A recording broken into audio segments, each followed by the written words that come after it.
of universal healthcare and preventive care. Over the next hour, you'll hear from AI-generated experts sharing innovative models that aim to make healthcare accessible, affordable, and effective for everyone. Discover how preventive care can reduce costs and improve lives, and learn about the latest strategies to integrate mental health into our healthcare systems. After these inspiring presentations, join our AI-moderated debate to explore different frameworks for mental health integration, addressing challenges and opportunities. Together, let's envision a healthier, more equitable future for all. Universal healthcare is not a luxury. It is a human right. When we treat health as a privilege reserved for those who can pay, we divide societies into two realities: those who can heal and those who are left behind.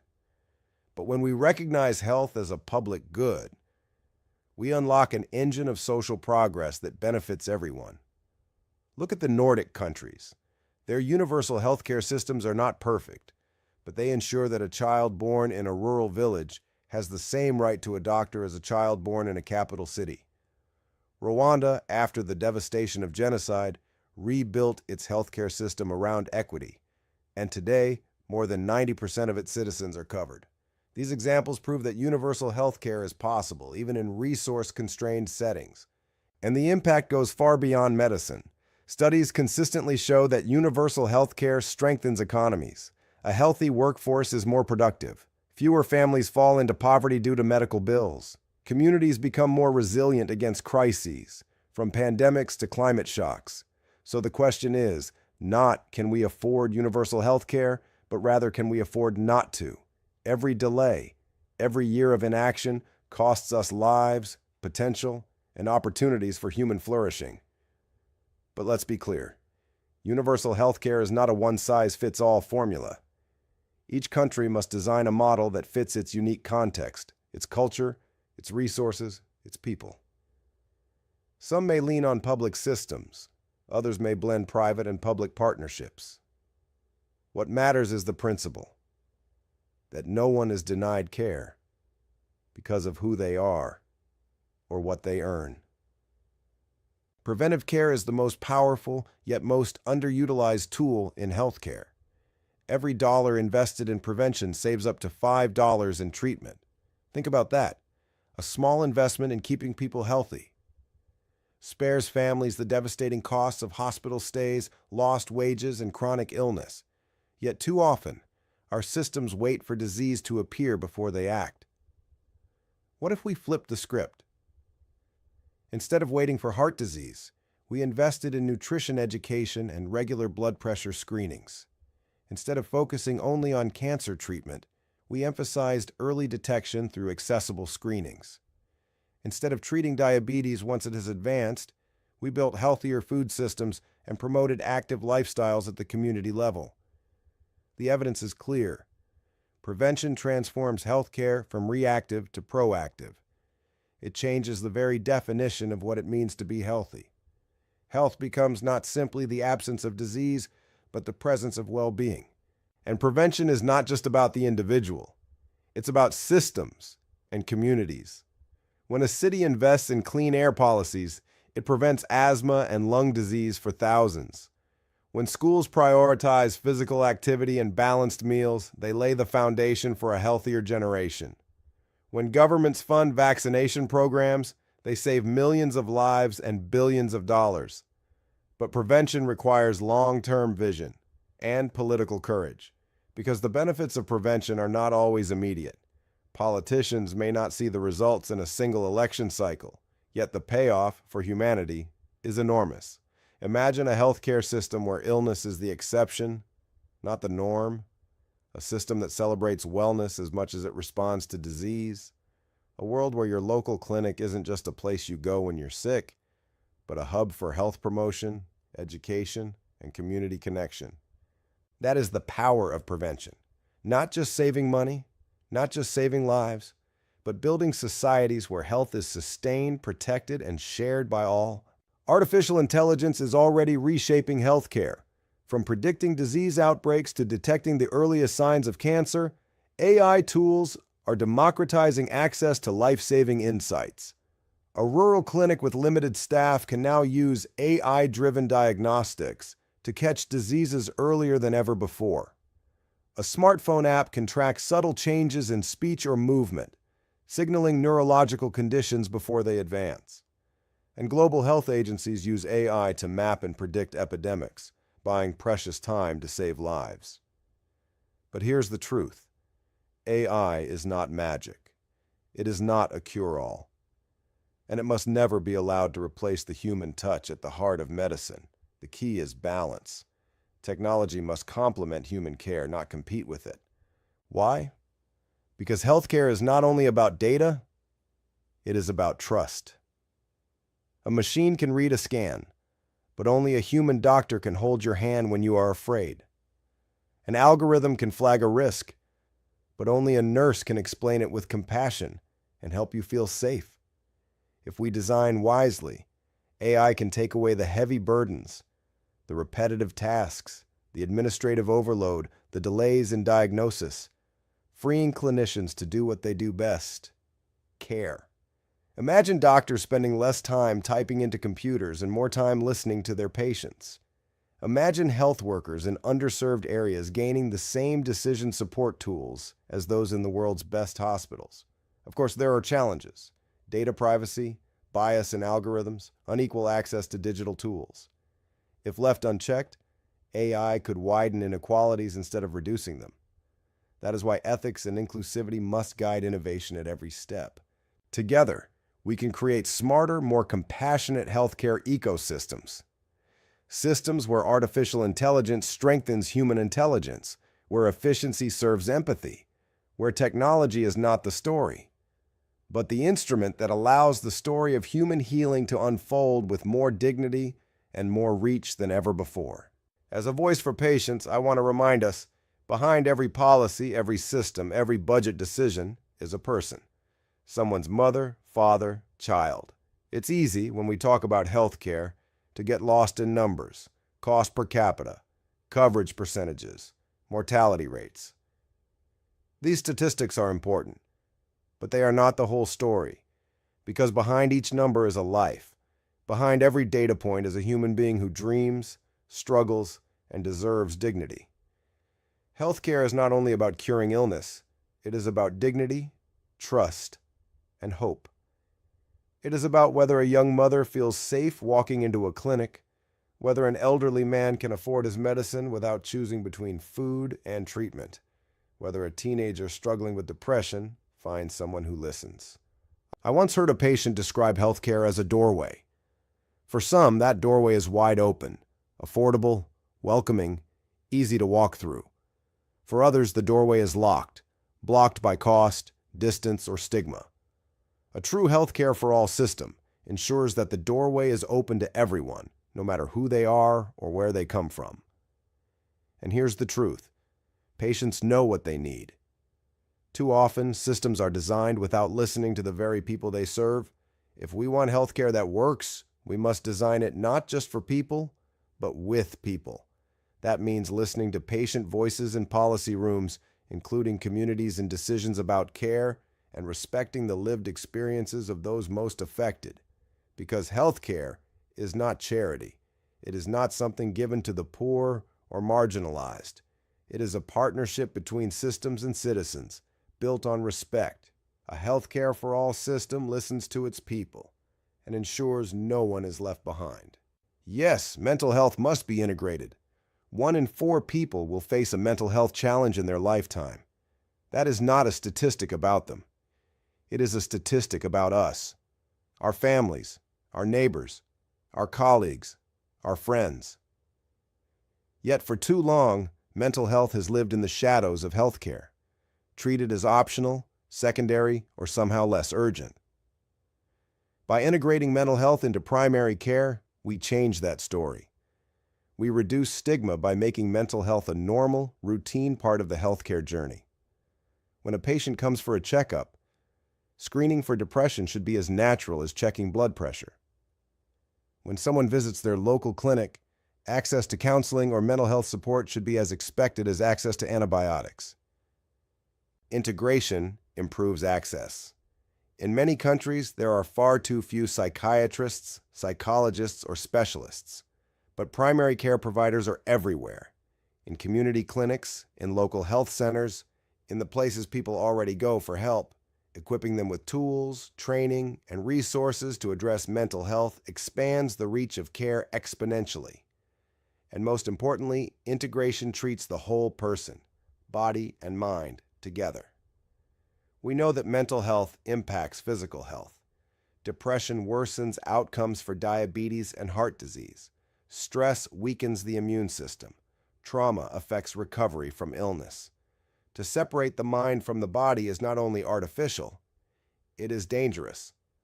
Without integration, we continue to treat mental health as an afterthought instead of a fundamental part of health. The result? People suffer in silence. Families carry burdens alone. Economies lose billions in productivity. And lives are cut short, not by disease alone, but by despair. Imagine instead a system where mental health is not hidden in specialist clinics or whispered in shame, but welcomed openly at the very front door of healthcare. A system where seeking help for depression is as ordinary and as accepted as seeking help for the flu. Integration sounds ideal, but we must proceed cautiously. There is no question that mental health is essential. No one here would deny its importance. But the challenge lies not in recognizing the need. It lies in how we build systems that actually deliver care. Many healthcare systems around the world are already underfunded, understaffed, and overstretched. In some places, clinics lack enough doctors to handle even basic physical health needs. Nurses are working double shifts, supplies are short, and patients wait hours just to be seen. To add mental health to this already fragile system, without major new resources, risks overwhelming it even further. Integration without investment can dilute care quality for both physical and mental health. A general practitioner may be asked to diagnose and treat depression in the morning, manage diabetes in the afternoon, and handle emergencies in between. Often without the specialized training or time required, the result could be well-intentioned but ineffective care. Specialized systems, when properly funded and staffed, may serve patients better. Mental health requires expertise: psychiatrists, psychologists, social workers, community counselors. It requires environments where confidentiality, time, and trust are prioritized. Folding it into primary care without the right safeguards risks reducing complex issues into checklists, or worse, missing them altogether. And let's be honest, integration is not cost neutral. It demands investment in training, infrastructure, supervision, and ongoing support. Without that, we may raise expectations but fail to meet them, leaving patients disillusioned and providers burned out. So the real question is not whether mental health matters. It does. The question is whether integration is the most effective and sustainable path forward for every context. In some systems, the answer may be yes. In others, building strong, well-funded, specialized mental health services alongside primary care may be more realistic and effective.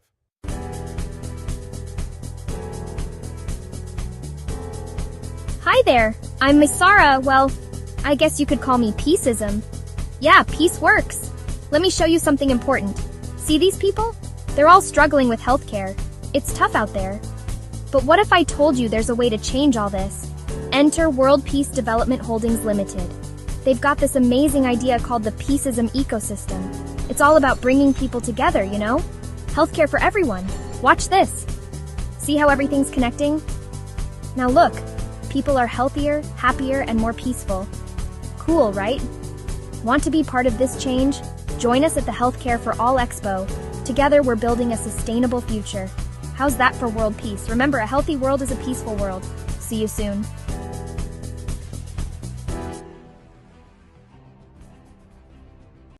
Have you ever stopped to think about what being healthy truly means? For so long, many of us have viewed health as simply the absence of disease. We go about our busy lives, often ignoring the small whispers from our bodies, until one day those whispers become a shout. A diagnosis, a persistent pain, a feeling of complete burnout. We then rush to find a fix, a pill, a procedure to make the problem go away. But what if we could change this story? What if, instead of waiting to react to illness, we could proactively build a foundation of wellness that makes us more resilient, joyful, and full of life every single day? This is the very heart of a new and empowering movement in healthcare. This isn't about chasing perfection or following extreme restrictive diets. It is about a fundamental shift in our mindset. It's about moving from a reactive model of sick care to a proactive model of genuine healthcare. The exciting part is that you don't have to do this alone. In fact, the most powerful way to embrace this change is by connecting with others. Shifting our focus at its core, proactive health is a beautifully simple idea. It is about taking intentional actions to protect and enhance your well-being before you get sick. Think of your health like a garden. The reactive approach is to wait until the garden is overrun with weeds and pests, and then desperately try to salvage what's left. The proactive approach is to tend to the garden every day. You nurture the soil with good nutrients. You provide it with regular sunlight and water. You gently remove any small weeds before they have a chance to take over. This consistent, gentle care results in a garden that is vibrant, strong, and resilient. This shift from treatment to prevention is one of the most important things we can do for our long-term vitality. Proactive health looks at the whole person, not just a set of symptoms. Show diagram of 4 interconnected circles: food, movement, sleep, relaxation. What we eat, how we move, how we sleep, how we relax. It acknowledges these areas are interconnected. A poor night's sleep can lead to poor food choices the next day. Chronic stress can disrupt our sleep. A lack of movement can impact our mood and energy levels. By making small, positive adjustments in each area, we create an upward spiral of well-being. It's not about running a marathon tomorrow if you haven't run a mile in years. Choosing to take the stairs instead of the lift. Adding 1 extra portion of vegetables to your dinner plate. Switching off your phone an hour before bed to allow your mind to unwind. Now that we understand what proactive health is, let's talk about the network part. For centuries, we have known that humans are social creatures.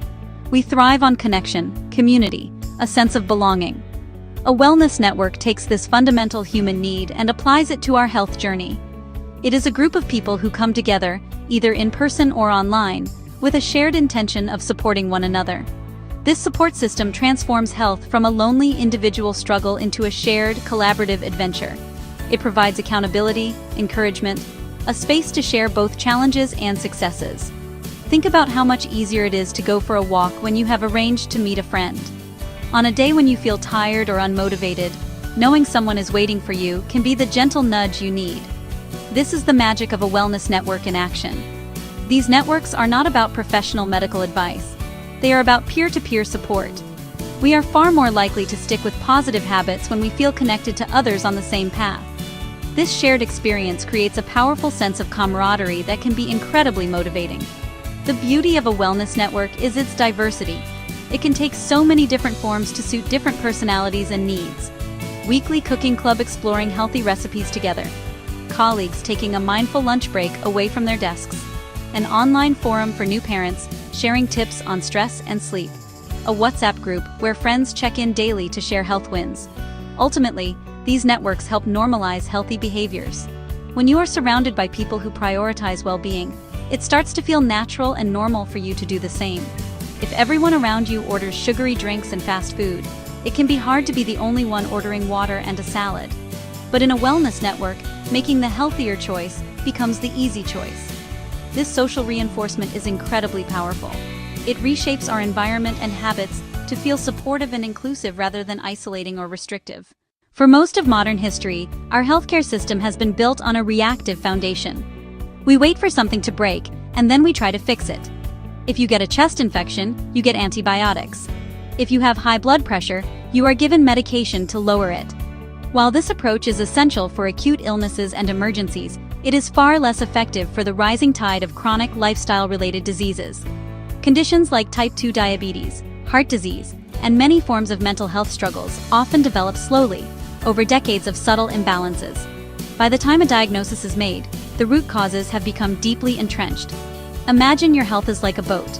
The reactive approach is to wait until the boat is full of water and starting to sink before you begin frantically bailing it out. It's stressful, exhausting, and you are always just one big wave away from disaster. The proactive approach involves regularly checking the boat for tiny leaks and patching them up as soon as you find them. You are not waiting for a crisis. Small, regular acts of maintenance keep the boat strong, dry, and sailing smoothly. This is a far more sensible and sustainable way to navigate the waters of life. Acting early, long before symptoms become severe, allows us to address the root causes of potential illness, not just the downstream effects. Instead of waiting for a diagnosis of type 2 diabetes, a proactive approach would focus on lifestyle factors that contribute to insulin resistance in the first place. Improving your diet to stabilize blood sugar, incorporating regular movement to help your muscles use glucose more effectively, managing stress, which can also impact blood sugar levels. By making these changes early on, you may be able to prevent the disease from ever developing, which is a far better outcome than managing it for the rest of your life. This preventative mindset leads to better long-term outcomes and dramatically improves quality of life. Living with a chronic illness often involves daily medication, frequent doctor's visits, and limitations. It can take a toll on your energy, mood, and finances. Investing proactively means more freedom, more energy, more joy. You know, the wonderful thing about proactive wellness networks is that they are often hiding in plain sight. Honestly, you do not need to look far to find them. They come in all shapes and sizes, catering to every interest and fitness level. One of the most common and accessible examples is a community fitness group. Think Park Run, a free event in local parks every Saturday morning. It brings together people of all ages, people walking, people jogging, runners hitting 5 kilometers. A yoga studio that fosters community. Neighbors meeting for a morning walk 3 times a week. These groups make movement social and fun. Online communities are powerful wellness networks. You can find a supportive group for almost any health goal. Facebook groups for whole food diets, recipe shares, practical tips, and encouragement. Apps like Strava help runners and cyclists cheer each other on. Online mental health forums offer anonymous support. These digital tribes can be a lifeline for those who feel isolated. Workplace wellness initiatives, lunchtime meditation sessions, subsidized gym memberships, step challenge leaderboards, boost physical and mental health, build team bonds, and shift culture into support. Informal social clubs, a hiking group on local trails, a healthy cooking club, a book club focused on health. These networks weave health into our social lives, making it a natural and enjoyable way to connect. When you join or create a proactive health network, the benefits extend far beyond the purely physical. Yes, you may see improvements in weight, blood pressure, and energy levels. But the ripple effect enhances overall happiness and well-being. Connection and camaraderie act as an antidote to loneliness and isolation. Feeling part of a community and sharing a goal can boost mood and self-esteem. A single word of encouragement can turn a difficult day around. Regular positive social interactions reduce stress, anxiety, and feelings of depression. Group exercise gives you endorphins from activity, plus oxytocin from social bonding. That combination equals greater happiness. Being part of a network increases purpose and motivation. Committing to show up, a weekly walk, a daily check-in, creates grounding routine. Accountability keeps you on track when motivation wanes. Seeing others' progress fuels belief that change is possible. That positive feedback loop builds momentum. These networks strengthen community ties. Neighborhoods and workplaces improve. Prioritizing wellness together creates a stronger, kinder, more vibrant society. The idea of starting your own wellness network might sound intimidating, but it can be one of the most rewarding things you ever do. The key is to start small and keep it simple. You do not need a formal structure, a fancy name, or a complicated agenda. All you need is a clear intention and 1 or 2 other people to join you. Think about an activity that brings you joy and fits easily into your life. Being in nature or learning to cook healthier meals. Choose something you are genuinely excited about. Once you have an idea, reach out and invite others. Your partner, a close friend, a family member, a colleague. Keep it low pressure and focus on connection and shared fun. I'm thinking of starting a weekly walk around the local park on Saturday mornings. Or, I'm creating a WhatsApp group to share simple, quick recipes. Decide simple logistics and remove barriers. Don't worry about perfection. The most important thing is to get started. Your small circle can evolve organically. What begins as a walking group might try a yoga class together or organize a healthy potluck dinner. Remember, focus on encouragement, not competition. Create a culture where everyone can share wins and struggles without judgment. Celebrate small victories, choosing a healthy snack, getting an extra hour of sleep, Offer support, not criticism. The strength of your network comes from kindness and consistency. If starting your own network doesn't feel right, there are many welcoming communities to join, right in your local area and online. Check local notice boards and council websites for walking groups, dance classes, Tai Chi in the park, allotment societies, and more. Explore hobbies, running clubs, park run, meditation groups, cooking classes, college workshops, and health food shop sessions. The digital world is vast. Facebook groups for intermittent fasting or wild swimming, and sites like Meetup to find hiking, yoga, wellness, or healthy eating near you. Try a few groups to find the right vibe. When you find a potential group, take the first step and reach out or show up. Every member was new once. Email the organizer, introduce yourself, ask questions, or just be brave and drop in. Go with a curious, open mind. Listen, get to know people. You might not find the perfect fit immediately, and that's okay. The journey is part of the adventure. We have journeyed through proactive health and the power of networks. It's not about grand changes, but small, consistent steps. Water in the morning, a 5-minute lunch walk, calling a friend. Repeated day after day, they compound into transformation. A more resilient body, a calmer mind, and a more connected life.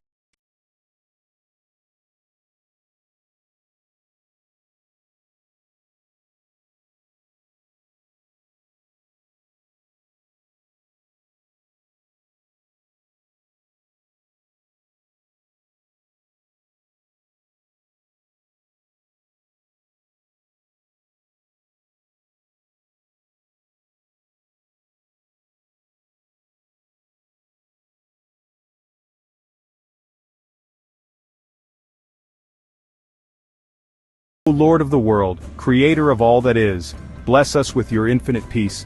May the Peaceism ecosystem guide every heart, every nation, and every creature toward harmony and unity. Let the Peaceism coin be a symbol of your divine abundance, spreading prosperity and balance across the earth. May all beings, seen and unseen, live in the light of your eternal peace, now and forever, O Lord of the world. Bless every creature, great and small, on land, in water, and in the sky. May the Peaceism ecosystem protect them, and may the Peaceism coin ensure their well-being. Let humanity be their caretaker, guided by your wisdom. May all beings coexist in mutual respect and love, sharing this earth as one family under your divine guidance. O Lord of the world, healer of all wounds, bless every being with your restorative grace.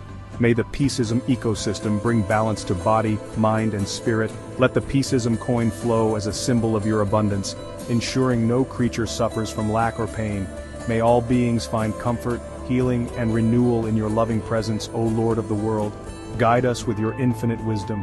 May the Peaceism ecosystem illuminate our hearts and minds, teaching us to honor all life and cherish the earth.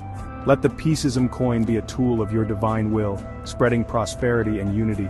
May we walk the path of peace, spreading love and light wherever we go, under your eternal guidance. O Lord of the world, bless all beings in this life and the next. May the Peaceism ecosystem ensure their journey beyond this world is filled with light, love, and divine grace. Let the Peaceism coin symbolize your eternal abundance, ensuring no soul is lost or forgotten. May all beings find their way to everlasting peace and unity with you. O Lord of the world, bless this earth, our shared home. May the Peaceism ecosystem restore balance and vitality to every forest, river, and sky. Let the Peaceism coin flow as a symbol of your care, ensuring the well-being of all creatures. May humanity act as stewards of your creation, guided by your wisdom and love. O Lord of the world, awaken humanity to the truth of interconnectedness. May the Peaceism ecosystem teach us to see ourselves in every creature and every creature in ourselves. Let the Peaceism coin be a beacon of your divine will, replacing greed, violence, and ignorance with generosity, compassion, and wisdom. May we rise as one global family, united in your peace, O Lord of the world. We give thanks for the gift of life and the beauty of creation. May the Peaceism ecosystem ensure abundance for all beings, and may the Peaceism coin flow as a symbol of your divine blessings. Let gratitude fill our hearts, and may we share our blessings with all who are in need. May no creature go without. Under your loving care, O Lord of the world, may suffering cease in every corner of the universe. May the Peaceism ecosystem bring comfort to every heart, and may the Peaceism coin ensure prosperity for all. Let kindness and compassion guide every action, and may all beings find solace in your eternal love. May peace reign in every heart. now and forever, O Lord of the world, celebrate the diversity of life and unite us in our shared humanity. May the Peaceism ecosystem honor every culture, species, and individual, and may the Peaceism coin flow as a symbol of your divine unity. Let differences be a source of strength, not division. May we all contribute to the symphony of peace under your guidance. O Lord of the world, may your peace reign in every heart, in every home, and in every land. May the Peaceism ecosystem guide us, and may the Peaceism coin flow as a symbol of your divine blessings. May all creatures now and forever live in harmony, joy, and love under your eternal care. So be it. With gratitude.